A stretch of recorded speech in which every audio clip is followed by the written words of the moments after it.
کی بارگاہ میں کس طرح پہنچانا ہے، فقط 2 لفظ کی بات کر کے میں دعوت دے رہا ہوں نصیر احمد چشتی صاحب کو۔ برادران عزیز قدر، ایک استاد ہے اور وہ پیریڈ پڑھا رہا ہے، پیریڈ پڑھاتے پڑھاتے اس نے اپنے شاگردوں سے ایک سوال کیا کہ مجھے بتاؤ ہمارے آقا و مولا صلی اللہ علیہ وسلم کا نام نامی اسم گرامی کیا ہے؟ تو کلاس میں جتنے بچے تھے ان سب نے حضور کا نام سنا دیا، لیکن جو اس کلاس کے اندر سب سے زیادہ لائق اور ذہین بچہ تھا وہ کھڑا ہو گیا۔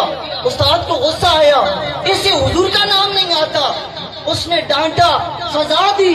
تھوڑی دیر کے بعد بریک ہو جاتی ہے، بریک کے بعد جب دوبارہ کلاس سجتی ہے، 1 منٹ کا جملہ ہے اور آج کی حاضری کا یہی پیغام ہے، جب دوبارہ کلاس لگتی ہے پھر استاد کی آنکھوں میں غصہ ہے، وہی غصے کی آثار نمایاں ہے۔ کہنے لگا آج مجھے بڑا غصہ ہے کہ میرے اسکول کا، میرے ادارے کا، میری کلاس کا سینئر اسٹوڈنٹ، انتہائی لائق اسٹوڈنٹ، اسے حضور کا نام نہیں آتا۔ جب استاد نے یہ کہا نا، بچہ با ادب کہنے لگا استاد جی مجھے حضور کا نام آتا ہے۔ کہا پھر سناؤ۔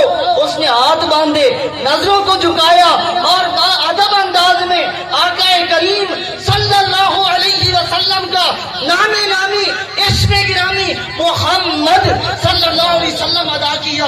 استاد کہنے لگا شاید بھائی تو نے بریک میں کسی سے پوچھ کے مجھے سنا دیا ہے۔ کہنے لگا نہیں مجھے پہلے بھی یاد تھا۔ کہا پھر پہلے کیوں نہیں سنایا؟ کہنے لگا استاد جی مجھے میری ماں نے سبق دیا تھا، بیٹا کچھ بھی ہو جائے تیرے لبوں پہ اس وقت تک نبی کا نام نہیں آنا چاہیے جب تک تو وضو میں نہ ہو۔ استاد جی مجھے آپ نے ڈانٹ لیا، مجھے آپ نے سزا دے لی، لیکن میرا سر فخر سے بلند ہے کہ میری ماں نے مجھے جو سبق دیا ہے میں نے اس پہ عمل کر کے دکھایا ہے۔ تو اسی کے ساتھ